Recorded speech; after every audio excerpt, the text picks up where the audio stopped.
રાધે કૃષ્ણ, જય શ્રી કૃષ્ણ. તો મિત્રો, આજે આપણે બનાવીશું કાઠિયાવાડી મેથી દાળ. તો સૌપ્રથમ આપણે જે મગની દાળ હોય એને લઈશું અને એને બાફવા મૂકીશું. એમાં આપણે હવે થોડુંક પાણી એડ કરીશું અને એને થોડીક વાર માટે આપણે બાફવા દઈશું. ત્યારબાદ હવે આપણે મેથી લઈશું અને અહીંયા આપણી આ જે મગ દાળ છે એ એકદમ બફાઈ ગઈ છે.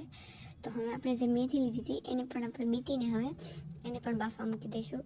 બંને વસ્તુને આપણે બાફી લેવાની છે, એટલા માટે હવે આપણે પાણી એડ કર્યું છે અને ત્યારબાદ હવે આપણે એમાં મેથી પણ એડ કરી દઈશું અને આપણે મેથીને પણ બાફી લઈશું. તો મેથી હવે તમે જોઈ શકો છો કે આપણી મેથી પણ બફાઈ ગઈ છે. તો અહીંયા આપણે હવે ફરી આપણે મગની દાળ જે બફાઈ ગયેલી છે એ લીધી છે, મેથી લીધી છે, બંનેનું પાણી પણ આપણે એમાં રાખેલ છે. અહીંયા આપણે મરચું મસાલો લીધો છે, ડુંગળી, લાલ મરચું, લસણ, ધાણા જીરું, લીલા મરચાં, હિંગ, મીઠું, હળદર, અહીંયા બધા જ આપણે મસાલા લઈ લીધા છે. હવે એક પેન પર આપણે તેલ ગરમ કરવા મૂકી દઈશું. હવે આપણે જે લીલું લસણ લીધું છે એનું, મરચાંનું અને મરચું મસાલા આ ત્રણેય વસ્તુનો આપણે પેસ્ટ બનાવી લઈશું. તો પહેલાં તો આપણે બધી વસ્તુ એડ કરી લઈશું. અહીંયા આપણે લાલ મરચાં પણ એડ કરી દીધા છે અને હવે આપણે એમાં જે લાલ મરચું મસાલો છે એ પણ એડ કરી દીધો છે. હવે એમાં આપણે થોડું પાણી ઉમેરી દઈશું અને હવે એનો આપણે પેસ્ટ બનાવી લઈશું. એકદમ ખાંડીને એનો એકદમ મસ્ત પેસ્ટ બનાવી લઈશું. અહીં આપણું તેલ ગરમ થઈ ગયું છે એટલે પણ આપણે એમાં રાઈ, જીરું અને હિંગ અને જે લીમડો છે એને પણ આપણે એડ કરી દઈશું. એકદમ તેલ આવી જાય એટલે આ બધી વસ્તુ એડ કરી દેવાની. હવે આપણે એમાં જે ડુંગળી છે એને પણ એડ કરી દઈશું. ડુંગળી અને વગેરે જે પણ આપણે જે મસાલા અને બધું લીધું છે એ બધું આપણે એડ કરી દઈશું કે જેનાથી થોડીક વાર માટે ચડી જાય. હવે આપણે આમાં જે ટોમેટા પેસ્ટ બનાવ્યો હતો એને પણ એડ કરી દીધો છે.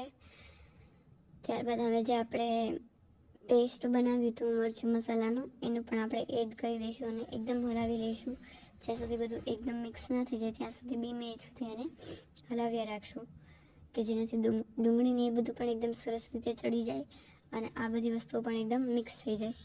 હવે આપણે ધાણા જીરું મસાલો એડ કરીશું, હળદર, મીઠું અને જે કંઈ પણ આપણે મસાલા લીધા છે એ બધા એડ કરી દઈશું અને 2 મિનિટ સુધી એને હલાવીશું.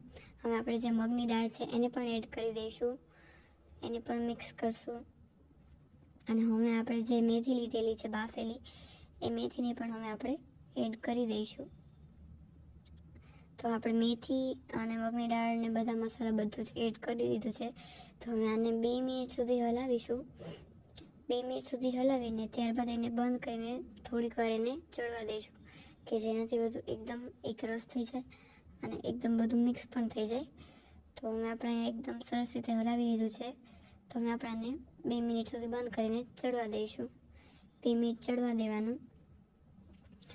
જો તમે જોઈ શકો છો કે આપણે મેથી અને દાળ એકદમ સરસ મજાની ચડી ગઈ છે અને એકદમ તૈયાર પણ થઈ ગઈ છે. તો આ મેથી દાળ એકદમ તૈયાર થઈ ગઈ છે. તમે જોઈ શકો છો કે કેટલી ટેસ્ટી લાગે છે. તો મિત્રો, તમે પણ આ વાનગી એકવાર ઘરે બનાવીને ટ્રાય કરજો. જો વિડીયો ગમ્યો હોય તો લાઈક, શેર અને ચેનલને સબસ્ક્રાઈબ કરવાનું ભૂલાય નહીં. રાધે રાધે.